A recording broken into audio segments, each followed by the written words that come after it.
అక్కినే నాగార్జున ఇప్పుడు చాలా హుషారుగా ఉన్నారు. ఓవైపు తన హతీరామ్ బాబాగా నటిస్తున్న ఓం నమో వెంకటేశాయ షూటింగ్ శరవేగంగా పూర్తయిపోతుండడం, మరోవైపు ఇద్దరు తనయుల కొత్త సినిమాలపై ప్రకటన చేయడంతో ఆయనలో ఆనందం కొట్టొచ్చినట్లు కనిపిస్తుందండోయ్. ఓం నమో వెంకటేశాయ షూటింగ్ అప్డేట్స్ చెప్పడం కోసం నాగార్జున ఏకంగా ఓ ప్రెస్ మీట్ పెట్టారు.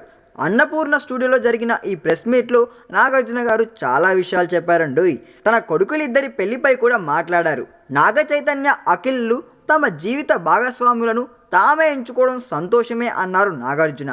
వారి పెళ్లికి సంబంధించిన డీటెయిల్స్ను అనౌన్స్ చేసేందుకు ప్రత్యేకంగా మరో ప్రెస్ మీట్ పెడతానని కూడా చెప్పారండోయ్. ఇప్పటికైతే ఓం నమో వెంకటేశాయ చిత్రానికి సంబంధించిన అప్డేట్స్ చెప్పిన నాగ్ అక్టోబర్ చివరకు ఈ చిత్రం షూటింగ్ పూర్తవుతుందని అన్నారు.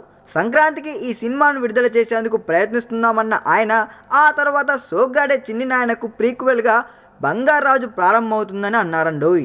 ఇక కళ్యాణ్ కృష్ణతో చైతూ చేయనున్న మూవీ నిన్నే పెళ్లాడత స్థాయిలో ఉంటుందని, అఖిల్, విక్రమ్ కుమార్ల సినిమా కూడా అక్టోబర్లో షూటింగ్ మొదలవుతుందని చెప్పారండి నాగార్జున గారు. ఈ వీడియో మీకు నచ్చినట్లయితే సబ్స్క్రైబ్ చేయండి. ఫిలిమి స్టార్స్ బోలెడంత న్యూస్ బోల్డ్గా.